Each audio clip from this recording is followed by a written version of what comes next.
Hello friends, স্বাগত জানাই আপনাদেরকে আপনাদের ইউটিউব চ্যানেলের নতুন ভিডিওতে। চলুন ফ্রেন্ডস, দেখে নেওয়া যাক 13ই এপ্রিল সোমবার টেকনিক্যাল অ্যানালাইসিসের উপরে ভিত্তি করে আমাদের ট্রেডিং প্ল্যান নিফটি এবং ব্যাঙ্ক নিফটিতে কী হওয়া উচিত। আর হ্যাঁ, যারা আমার ব্যাপারে জানেন না, আমি নিজের ব্যাপারে পরিচয় দিই। আমি আশুরঞ্জন দাস। আমি বিগত 9 বছর থেকে শেয়ার মার্কেটের সঙ্গে যুক্ত। আর আমি প্রতিদিন আসি এই ভিডিওর মাধ্যমে নিফটি এবং ব্যাঙ্ক নিফটিতে আমাদের টেকনিক্যাল অ্যানালাইসিসের উপরে ভিত্তি করে ট্রেডিং প্ল্যান কী হওয়া উচিত। চলুন ফ্রেন্ডস, মূল ভিডিওটি শুরু করা যাক।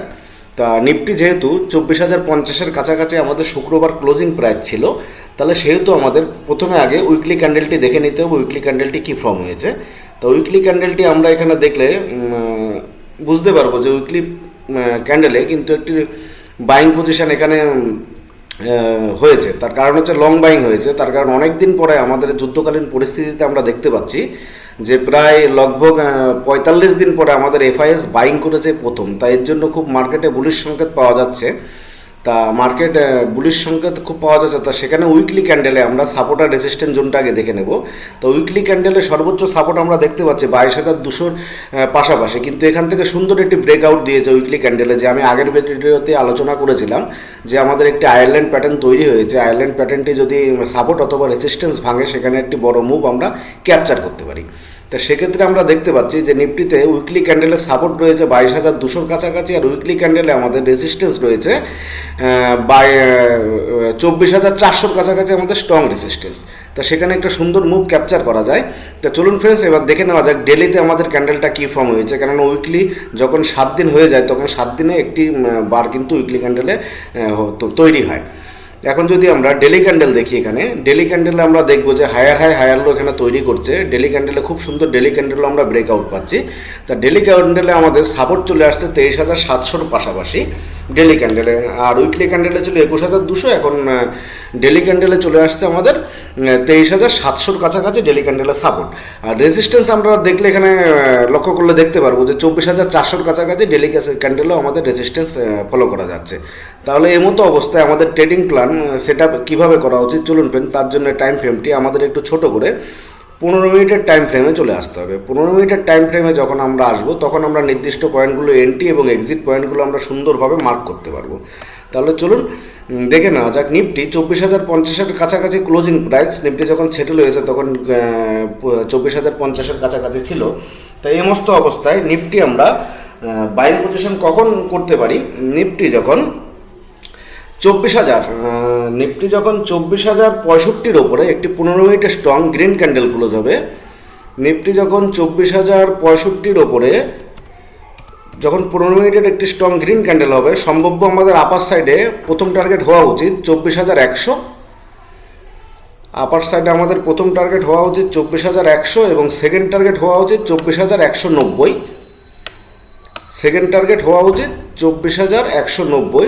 আর আমরা ডেলি ক্যান্ডেলে দেখেছি আমাদের 24,000 কাছাকাছি একটি স্ট্রং রেজিস্ট্যান্স আছে। তা আমাদের ট্রাম্প চাচা যদি কিছু যুদ্ধের ব্যাপারে ভালো বলে দেয়, হয়তো আমরা 24,400 সোমবারে দেখতে পারি। তা 24,190 হচ্ছে সেকেন্ড টার্গেট, আর 24,400 হচ্ছে কন্ডিশনাল টার্গেট রাখা যায়। তার কারণ এখন ইন্টারন্যাশনাল মার্কেটে আমাদের ট্রাম্প কাকা কী বলে তার উপরে ভিত্তি করে সেই ট্রেডিং প্ল্যানটা করা উচিত আমাদের নেক্সট টার্গেট। আর বিয়ারিশ আমরা কখন হব? বিয়ারিশ আমরা নিফটিতে তখনই হব যখন 15 মিনিটের একটি স্ট্রং রেড ক্যান্ডেল 24,930-এর নিচে ক্লোজ হবে। 23,930-এর নিচে 23,930-এর নিচে যখন একটি 15 মিনিটের স্ট্রং রেড ক্যান্ডেল ক্লোজ হবে, তখন আমরা নিফটি বিয়ারিশ হব। তখন আমরা নিচের দিকে টার্গেট রাখতে পারি নিফটির ক্ষেত্রে 23,800। নিফটির দিকে আমাদের ডাউন সাইডে টার্গেট হতে পারে 23,800।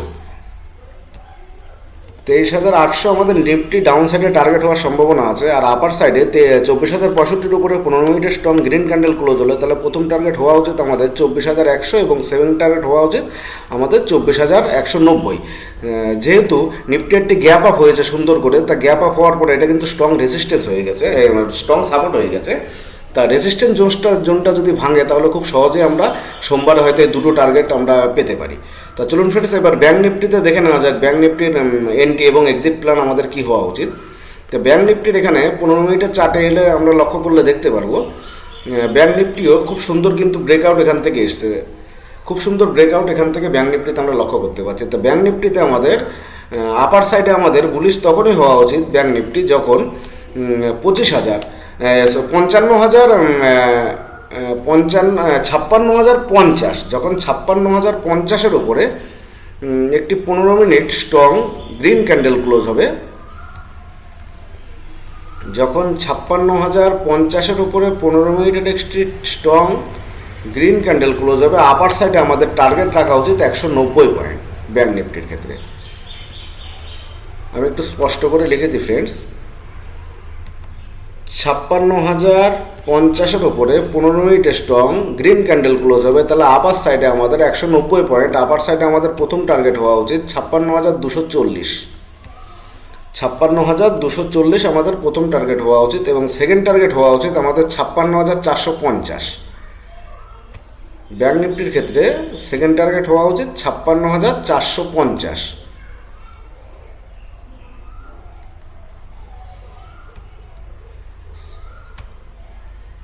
সেকেন্ড টার্গেট হওয়া উচিত 56,450।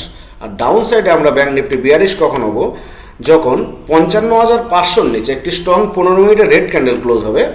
55,500-র নিচে 15 মিনিটের স্ট্রং রেড ক্যান্ডেল ক্লোজ হলে সেখানে আমাদের ডাউন সাইডে টার্গেট হতে পারে 55,220, মানে 280 পয়েন্ট ডাউন সাইডে আমরা আশা করতে পারি। ডাউন সাইডে আমরা 280 পয়েন্ট আশা করতে পারি। ডাউন সাইডে আমাদের টার্গেট হওয়া উচিত 55,220। হ্যাঁ, অবশ্যই ট্রেড নেওয়ার আগে স্টপ লস মাথায় রাখবেন। আমি আগের ভিডিওতে আলোচনা করেছিলাম 15 মিনিটের সর্বোচ্চ হাই আপার সাইডে যে 15 মিনিটের গ্রিন ক্যান্ডেল ক্লোজ হবে তার সর্বনিম্ন হচ্ছে স্টপ লস, আর ডাউন সাইডে 15 মিনিটের যে রেড ক্যান্ডেল ক্লোজ হবে তার সর্বোচ্চ হাই হচ্ছে আমাদের স্টপ লস। স্টপ লস বাধ্যতামূলক। ধন্যবাদ ফ্রেন্ডস, ভিডিওটি কেমন লাগলো কমেন্ট সেকশনে জানাবেন।